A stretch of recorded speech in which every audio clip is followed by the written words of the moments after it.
কক্সবাজার সমুদ্র সৈকতে যারা ভ্রমণের উদ্দেশ্যে যান তারা অবশ্যই মেরিন ড্রাইভে যান।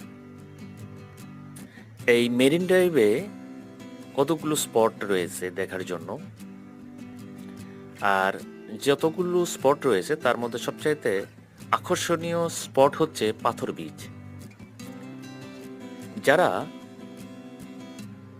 শীত মৌসুমে যান অর্থাৎ ডিসেম্বরের পরে কক্সবাজারে এই পাথর বিচে যান তারা অবশ্যই এই পাথর বিচের সৌন্দর্য পুরোপুরিভাবে উপভোগ করতে পারেন, কারণ সেই সময় সাগর থাকে শান্ত এবং পানিটা অনেকটা দূরে সরে যায়, বালি বের হয়ে থাকে এবং সেখানে সেই গাড়িতে পাথর বিচের সেখানে গাড়িতে চড়ে আপনারা কয়েক মাইল দূরের সেই ঝাউ বিচে গিয়েও ঘুরে আসতে পারবেন পরিবার নিয়ে, যেইটি বর্ষা মৌসুমে গেলে সেটি আর উপভোগ করা যায় না। তবে হ্যাঁ, বর্ষা মৌসুমে গেলে যেটা হয়, সাগরের উত্তাল ঢেউ আরও বেশি উপলব্ধি করা যায়, সাগরের ঢেউ আরও বেশি তীরবর্তী স্থানে এসে আঘাত করে এবং সেই সৌন্দর্য কিন্তু আসলে শীত মৌসুমে গিয়ে দেখা যায় না।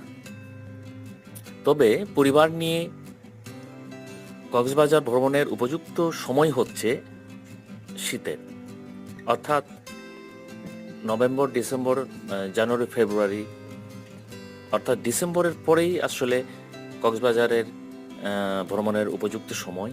সেই সময় যদি আপনারা পাথর বিচে যান তাহলে এই গাড়িতে করে পাথর বিচের সৌন্দর্য দেখবেন, পাশাপাশি ঝাউ বিচের সৌন্দর্য সুন্দরভাবে উপভোগ করতে পারবেন।